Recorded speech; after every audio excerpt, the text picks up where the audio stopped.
Hello and happy Monday. Welcome back to WagerTalk TV. My name is Andrew McInnis, joined by Dave Cokin. This is the KBO betting show.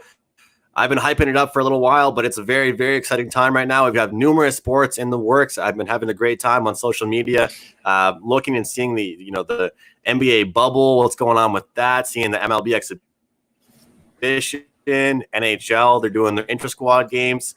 Dave and I were crossing our fingers. We'll see more sports. It looks promising. So far, Dave and I will be doing first pitch starting later this week. We'll be seeing some announcements hovering about it this evening or tomorrow early in the day. Very excited about doing that show. Dave, how you doing? Well, I'm doing great. It was nice to actually go 2-0 on Sunday in KBO. I haven't had a lot of those lately, but did manage to get a winning week, small winning week in KBO. What was funny is watching exhibition baseball this Sunday, this weekend. It is night and day. It really is night and day. It's so much faster and cleaner. We've gotten kind of used to watching KBO every day, and you really see that it's just a glaring difference in the quality of the games. So, yeah, it's nice to be watching some big league baseball again. And they start up in earnest later this week. And it was funny, Dave, to see a 7.5 as a total as well. Yeah. By the way, let's plug first pitch because it's back shortly. Mm-hmm. And we'll be going over key games of the schedule each day, thoughts on basically every game, quick thoughts. We're also going to add a couple of things. We're discussing what to add right now, back and forth discussion. I think we're going to do a dog of the day and a daily fantasy sports dynamo, a DFS dynamo.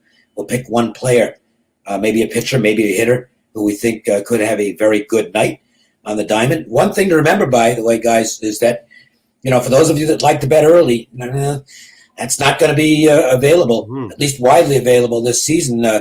Most books going with no listed pitchers and no overnight lines, at least not widely available.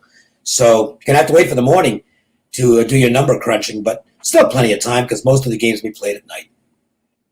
And this show will be live as well. The first pitch will be live, just like it was before, just like all of the shows at WagerTalk TV. So we'll be holding off a section for about 5 to 10 minutes, depending on the viewership, taking some questions, posting them on the screen, and answering you, the viewership, the questions that you guys might have, because if it wasn't for you guys, the show wouldn't be possible. So that's right.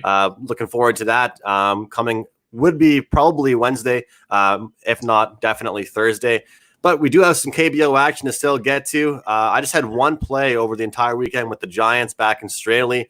Got the job done in a low-scoring victory. So I'm on a 13-3 KBO run right now.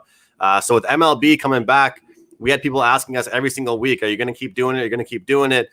Both Dave and I will. You might see some packages start to disappear for KBO, but my all-access subscribers will still be getting it, just like Dave as well.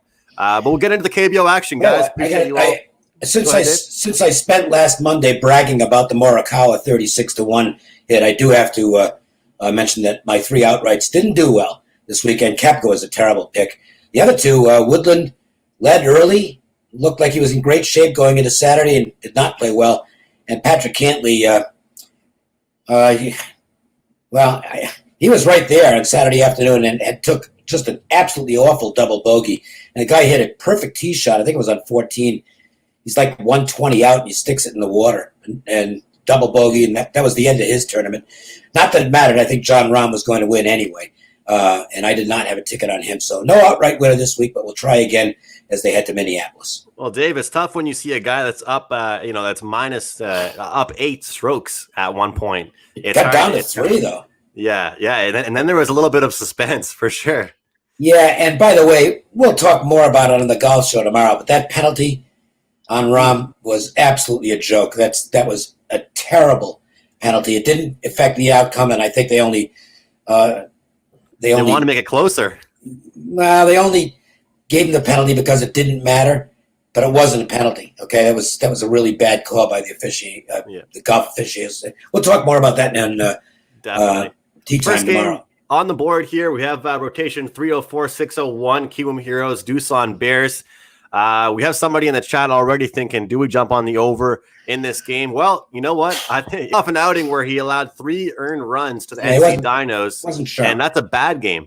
That's a bad game for him, right? So, Dave, we're seeing pretty much even odds here, depending on where you look, very close to a pick'em game. What are you liking here in this contest? I'm going to stay out of it. The total's 8, and the only thing I considered was the under, but I didn't get an 8.5. I don't even like 8.5s in this league because of the bullpens. But 8, forget about it. Even with these two guys pitching, I don't want the over though. That's for sure. So look at the first 5, and that's 4, and it's just too low. I mean, an error, and you could be dead. I think it could. If I had to bet it, I'd bet the under anyway. Mm-hmm. But you got to get your money's worth on these games, and I didn't think that I'd have a real good shot at playing this with two pitchers that are combined 18-3 on the season with good earner and averages.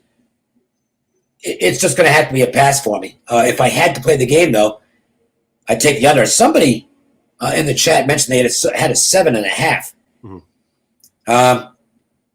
It's Jose Gonzalez. You got to get more than you have to get more than one out, because there's a perfect situation where you could probably do a little scalping there if you want to. But there's 8s. There's 8s everywhere. In fact, I don't see any 7.5s at the major houses. So you want to get more outs. Dave, we've talked about first 5s transitioning into that, especially with the KBO. If you like an under, seeing a 4 here in this one, obviously shaded towards the under. And that's the way I would look with these two guys. Like we said, the stats are just undeniable. And I know some people aren't comfortable laying numbers like this, or even when it gets past -150 or whatever. However, just like with the Hanwha Eagles last week, or late in the week last week with the first 5 innings, I've been having success with these +0.5 first 5 innings. And we see right now the Kiwoom Heroes +0.5, -155 for the first 5 innings, or -160, excuse me. We're asking them not to win the first 5, just to keep it tied at minimum with the Joker on the mound. Alcantara's been great. Kiwoom's playing some pretty good ball. It's just a question of if you're willing to lay that number or not. I look at this number and I see, do I want to take the under 4 at the -125, or for Kiwoom to keep it tied or win?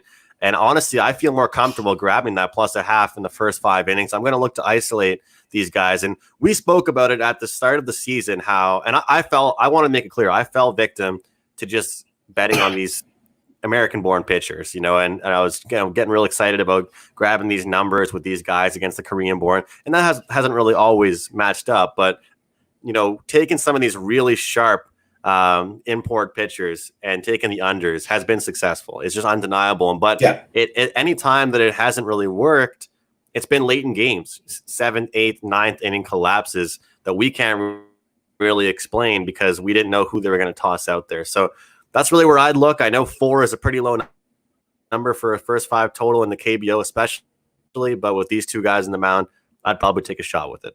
Second game, Kia Tigers, the aforementioned Hanwha Eagles, the team that is always fun to discuss and chat about a little bit. They got a new guy on their team now, Dave. New team member. Yeah, we talked about Brandon Barnes. What do you think about Barnes? It's an upgrade Barnes for him, but anything's an upgrade for Hanwha.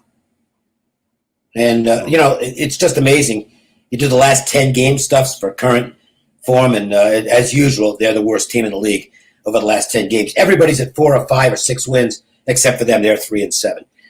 As far as this game goes, Gagnon hasn't been going deep into games. He's can't get through the 6th inning in these ball games, but he'll have a chance to do so tonight against the weak offense.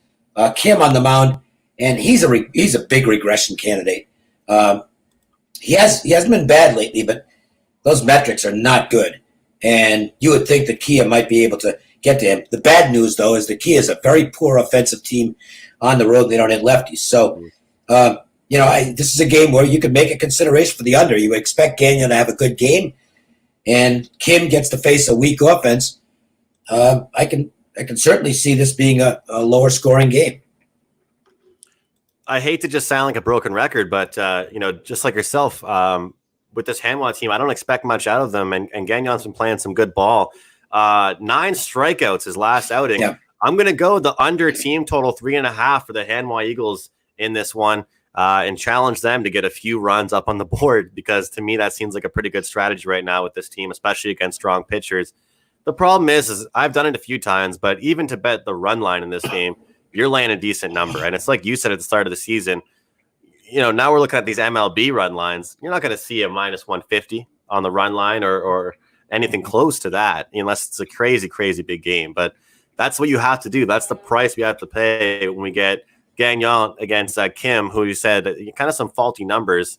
I just like the way Gagnon attacks batters. I mean, like I said, coming off a game with 9 strikeouts, the game before that 4 against NC, he had 5. He's not scared to go out there and get it done. And I feel like he's gotten better as the games move forward. So for me right now, I'm locked in only on the Hanwha under, but I might find a way to pop in a parlay with this Kia team. The issue is, though, you look at the splits for home and road, like you said. Do we really worry about that in this situation against Hanwha, though? Yeah, because Kia just doesn't seem to score against anybody on the road, particularly against lefties. So, they could have trouble scoring runs here. I did consider it. I gave strong consideration to playing first 5 under in this game. I didn't do it, but it's certainly a lean for me. We have Elliot here saying Dave Andrew lost big on the preseason. Elliot, please don't put too much money on the preseason or don't bet too many games. I'm not someone to tell anyone that, but that's just personal opinion. If you're going to, dabble with it a little bit, be careful, manage your bankroll, and, wait till the regular season starts when you know who's out there and different things like that. I'm not saying you can't make money. No, you can make money in preseason. You can. I've cashed one winner already, actually, but don't go all in. I don't want to see a sad face in our chat box. Same thing with any sport, really. But I guess like some, you can be really, really profitable. We have Ty Lee, DX Filer, Anthony Roman, V Berry, the usual guys. We'll see you on First Pitch. Make sure you tune into First Pitch as well, just like the KBO show. We're going to try and transition that. And then Dave and I are also working on a play of the day video with each other, potential for the NHL, which will be just a short video going over some play of the day picks. Big week for WagerTalk TV. LG Twins, KT Wiz. This LG Twins team, they're starting to put up some runs. They're starting to, consistently at least score a little bit. Like we talked about a week and a half ago, they had some struggles. They were an under team. Now we're seeing them score here. Wilson on the mound for them coming off a game against Lotte where he looked better is what the word I'll use. He looked better and only 2 earned runs going up against Bay here. Who has the edge, Dave? It's close. Kim has a phony ERA. He's been better than that 6.40. But when he blows up big, and he's off his worst start of the year, so that's worrisome. But he's facing a lineup that's very short-handed. LG, they got to, look, we've mentioned this all over and over and over again. They beat up on the 2 weak teams, and they kind of suck against everybody else. I don't want LG here, but I just can't back him. Wilson's last couple of starts, okay, but, his overall numbers just aren't exactly highlight material. He's been a very average pitcher in this league. He's pitched like a number 3. Is it fair to say, Dave, they're just not what we wanted them to be? Yeah, what we expected and I think the injuries have had a ton to do with that because they basically have been an unhealthy team for several weeks. And in fact, I added the play on Sunday. I had only one play, and sometime in the mid-afternoon, I got an idea what their lineup was going to look like. It's like, geez, this is going to be an under. And that's the way I'm looking really in any LG game right now is the under, but I don't like this KT pitcher at all. And I don't have a lot of faith in Wilson. So I'm going to stay out of the game. I made the total, for what it's worth, 9.5. So there's a slight edge in terms of that as far as the under goes, but it's only a half run, and I like to have more of a gap between my number and my projection and the actual number. So I'm going to stay out of it, but I really, as long as these guys are out of the lineup, and we'll try and monitor on a daily basis who's playing and who's not. When LG is facing anybody other than Hanwha and SK, I think you got to look to play against them. When they get healthy, it might be a different story, but they just can't get healthy. Mm-hmm.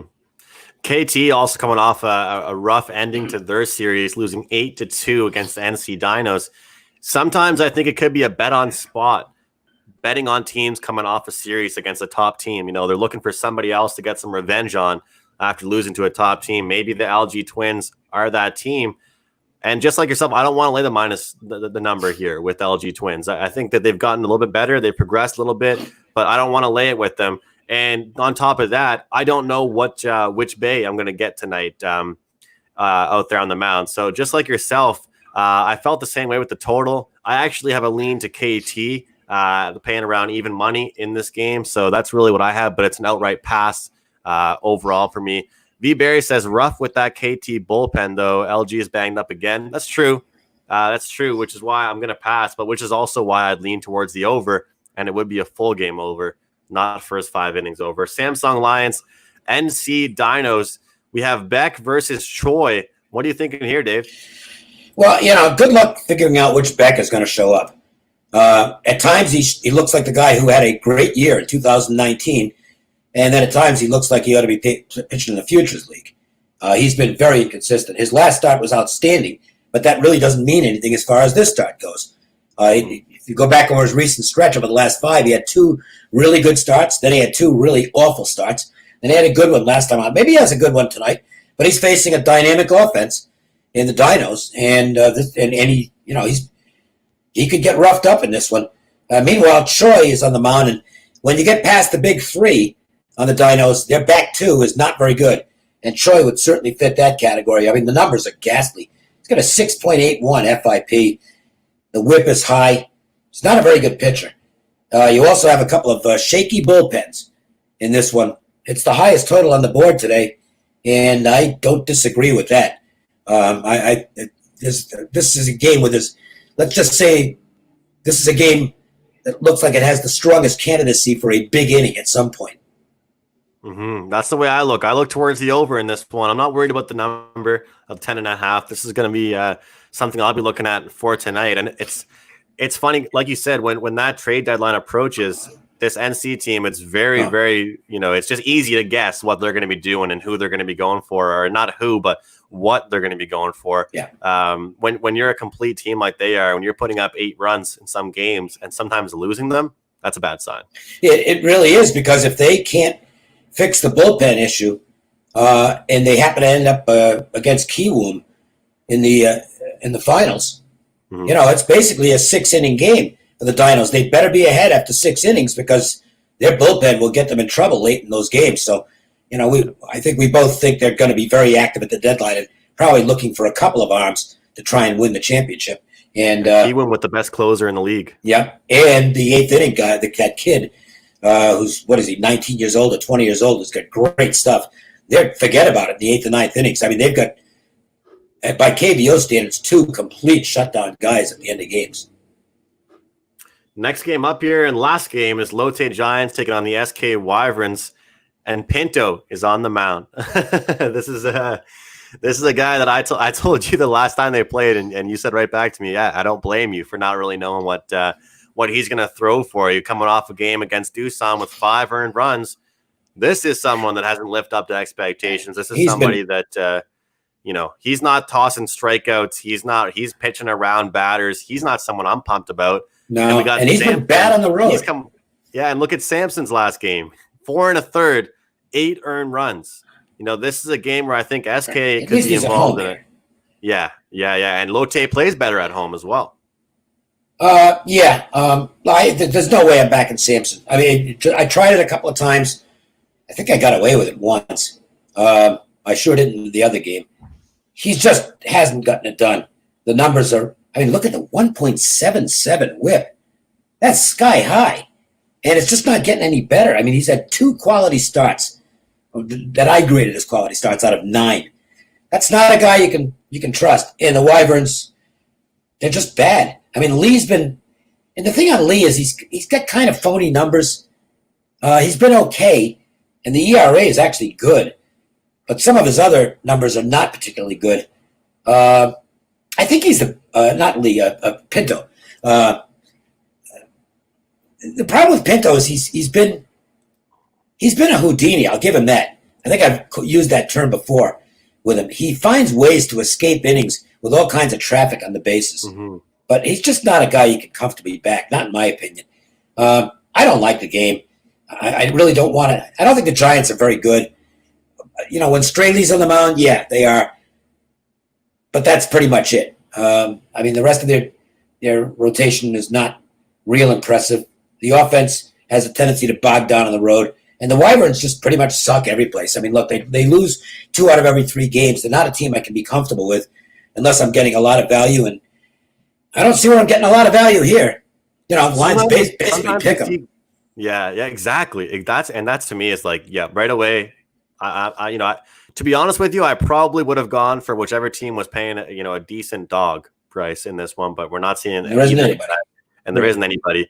I'm going to go ahead here. This is what I had circled before the show started, was the Lotte Giants team total over 4.5 runs. Sometimes we can see them explode for a few runs and have a quality game. Pinto is someone that I'm done with. The way that you described him, Houdini, you said he's been able to get out of innings. I got a feeling that one of these times he's going to load the bases and he's going to get shot, and it's going to be a home run or something that's going to screw him over, and the game is going to be out of control. And the Lotte Giants are capable of doing that. Every now and then they provide their offense. And you discussed about the LG Twins, how they're a team that sometimes shows up against SK, Hanwha, lower teams, lower tier. This could be an opportunity here for Lotte to get right up there and put some runs up against a pitcher in Pinto, not coming off a great start. I like doing these team totals, like a lot of people know. Avoid, dealing with the money line or a full game total, just focusing on one team. So this is where I'm looking. The Lotte Giants team total over 4.5 in this one here. And that's kind of the spot that I like in this one. I also, like I said, in this game. I posted one play for Tuesday. I'm only going with one. That's available at WagerTalk. $9 is the cost. Going to have some Major League Baseball ready probably by Wednesday, I would think. I'll have the golf up tomorrow. How about you? What are you featuring tonight? Yeah, just the one KBO play advertised so far, and I do have, which is not for a little while, but I do have my 5% NHL series bet, and I'm also making some packages for all of my serious wagers. Lines are moving for that, Dave. People are starting to get involved. Yeah, they are. Here's the inter-squad games happening, and I know you're not a futures guy, you said, but I like betting these matchups for series. I'm not, and the only reason I've stayed out of the series so far, I mean, I've got some definite thoughts. I think Minnesota's got a really good chance to beat Vancouver, for instance.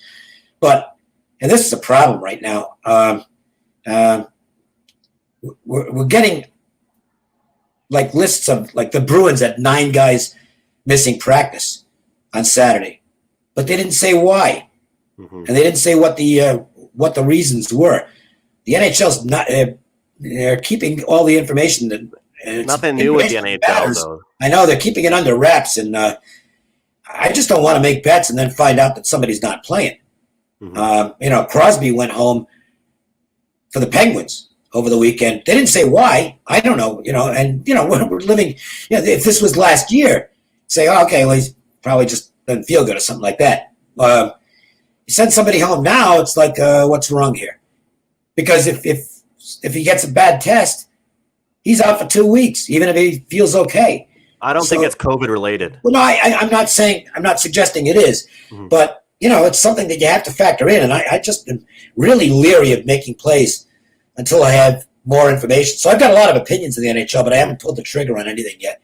But once we get to the games, that's we still got a couple. We still got a week and a half on that. I'll be making plays, but I'm not playing anything early. I have just one NBA play that'll be posted this evening that I have set and ready to rock and roll. That's one more than I'll have in the NBA because I don't do the NBA. A lot of totals for me in the NBA, especially out the gate. Gonna stay away from the sides and do my handicapping with a lot of the totals and this stuff. So a lot of sports coming back. I'll be limiting myself and staying low volume and trying to pick my spots when I can. Even with the MLB, maybe one a day.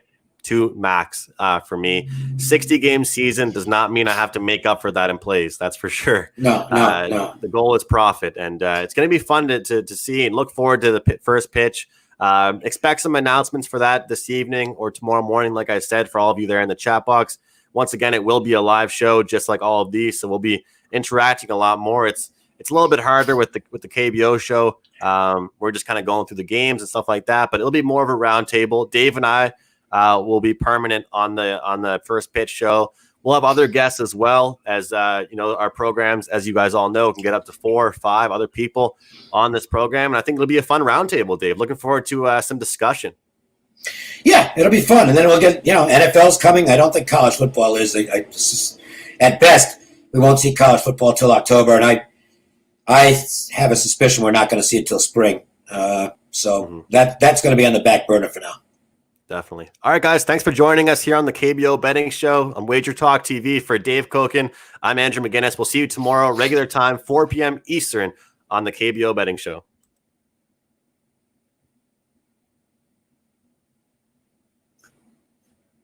All right. I am going to actually do some baseball stuff now.